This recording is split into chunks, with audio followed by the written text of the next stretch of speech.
We have an exciting video for any no-thumb bowlers out there, any two-handers or one-handers that don't use their thumb. DV8 has come out with an entirely new website and page dedicated to you guys for resources on how to drill a bowling ball. So let's get some backstory quick. DV8 just came out with the Heckler. This ball was designed for no-thumb bowlers. Can bowlers with thumbs throw it? Absolutely. It still looks good. It's overall a pretty good ball, but it was designed for no-thumb bowlers, and no-thumb bowlers is what I'm going to use to refer to two-handers and one-handers that don't use their thumb.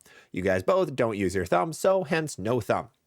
But what DV8 did is they came out with this awesome resource guide that we're going to go through today, which is all about how to drill a bowling ball for you guys. So this is mainly for pro shops, but in general, I think a random consumer should understand some of this information so you guys know that the bowling ball is being drilled correctly. One of the toughest things in the pro shop game today is finding one that actually drills two-handed equipment and no thumb equipment correctly. That is a very important thing. It's kind of tough for some pro shops to do. Some just drill it like a one-hander, which is very wrong.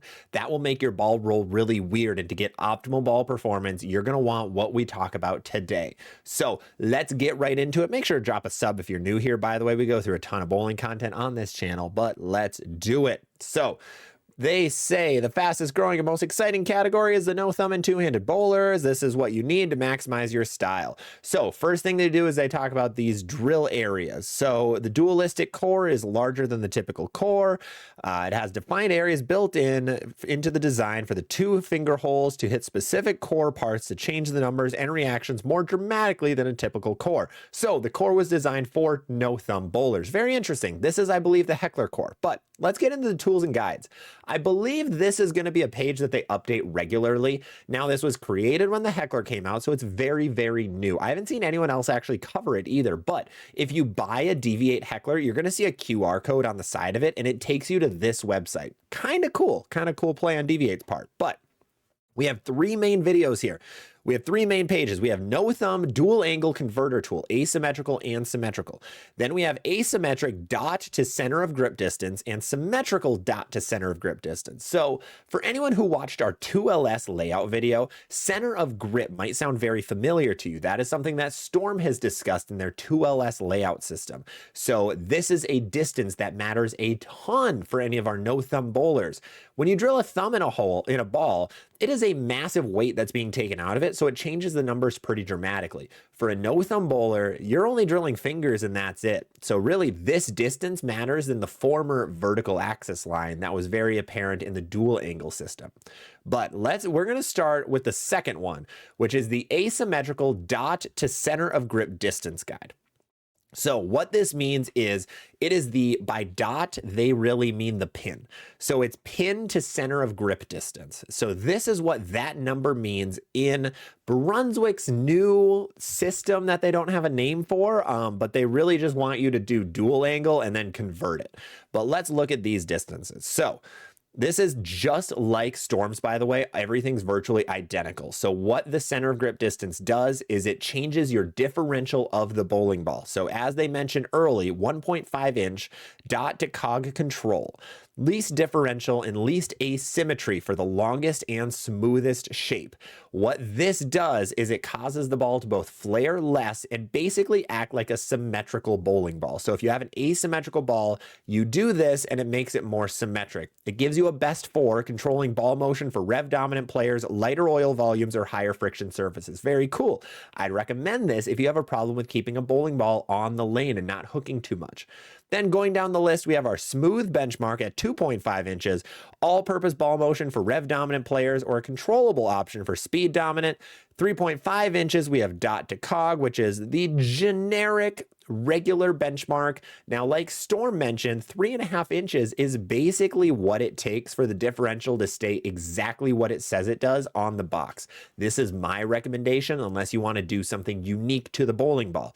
But then we go higher and higher, 4.5, 5.5, and what this does is 4.5 causes it to have a sharper motion, 5.5 causes it to hook much, much earlier. So this is going to make the ball hook super early. 4.5 is going to make it hook a little earlier, but also be sharper. 3.5 is going to be the most versatile. 2.5 is going to make the ball smoother, and 1.5 will make it the most smooth. Now, on our website, on the symmetrical and asymmetrical guides, there is no difference between the symmetrical and the asymmetrical if we look at them. In general, all of the numbers are identical. I did a little check on all of them, and everything is the exact same. There's a couple words that are missing, but that's really about it. So kind of odd that they have two different guides. Maybe they're doing more research to see that there are some differences in asymmetry. But then we have the really fun guide that I want to get into the most in this video, and that is the no thumb dual angle converter tool. This is a very, very cool, let me make sure I'm not doxing myself on this Excel sheet. Very, very cool dual angle converter tool. So let's zoom in quite a bit. So dual angle converter, what this does is it converts your numbers, what you want as a two-hander, into the dual angle layout system. So this actually makes it easier for a pro shop to put a dual angle layout on your bowling ball, even though you're a two-hander or a no-thumb bowler. So what you need to run this converter is a bowler's PAP. We're just going to go five across, 5 horizontal, 2-inch vertical. You can put negative numbers in here, but we're just going to throw this in for a PAP. You need to know this yourself. Go to your local pro shop or check out a video on how to find your PAP. Let's go over to ball layout. So first of all, you need to choose, is it a symmetrical ball or an asymmetrical ball? We're going to start with asymmetrical to start. Then second number you need is, what do you want your drilling angle to be? Now remember, we have a video talking about this, but as a quick reminder, the drilling angle, the higher the number is, the later the ball's going to hook. The lower the number is, the earlier the bowling ball is going to hook. Let's say we're drilling a Brunswick Mesmerize and we want it to hook super early. We're going to give it a 35-degree asym drilling angle. Then let's go to our PAP. There's an interesting guide that just came up below. We're going to look at that later. Pin to PAP, we want it to still be stronger. Let's go 4.5. But then we have the pin to center of grip angle or number inches wise. So like we just saw, a higher number means it's going to have higher differential. Let's make this ball super strong. We're going to go 4.5 inches on it. So we're going a 35-degree drilling angle, 4.5-inch pin to PAP, and a 4.5-inch pin to center of grip. What this does is it, as you saw, some of these numbers were changing. It calculates exactly what your angles need to be. So it then figures out your COG to PAP distance is 5.25 inches. It gives a nice little mark. The COG to PAP varies based on PAP coordinates, straight line distance between the center of grip and the PAP. The sum of the pin to COG and pin to PAP must be greater. Yeah, whatever. It gives you some things that you can and can't do, and it throws warnings, it looks like, when you put in numbers you shouldn't. But then the layout sum is 9. That must just be their little like check to make sure you're not putting something screwy on the ball. But then it gives you the dual angle conversion. So you have 35 by 4.5, which are numbers that we chose already. But then it gives you your val angle at 34 degrees. Now playing around a little bit, this number is never really even. So will you notice the difference between 34 and 35 degrees of val? Not even close. But this gives you exactly how to drill a two-handed bowling ball. And then as a pro shop, all you need to do is draw the center line, put 2 fingers in the ball, you're home free. Very, very easy, very basic guide for pro shops. I would recommend playing around with this if you're a no-thumb bowler and you know your PAP. Check a couple of your bowling balls, see what kind of layouts they have on them, throw them into this converter, see what they look like, see if they're drilled correctly or not. Some very cool guides. There is also something that Storm has done a lot, is some design intent, some concept to development videos, dualistic core overview, and these are specifically about the troublemaker, the drilling overview of how to drill it, and then layouts and no-thumb dual angle converter tool, looks like how to use it, kind of like the video we're making here. On-lane performance, and then how the looks like the troublemaker reacts if you do use a thumb hole. So if you want to use your thumb on some of these two-handed bowling balls.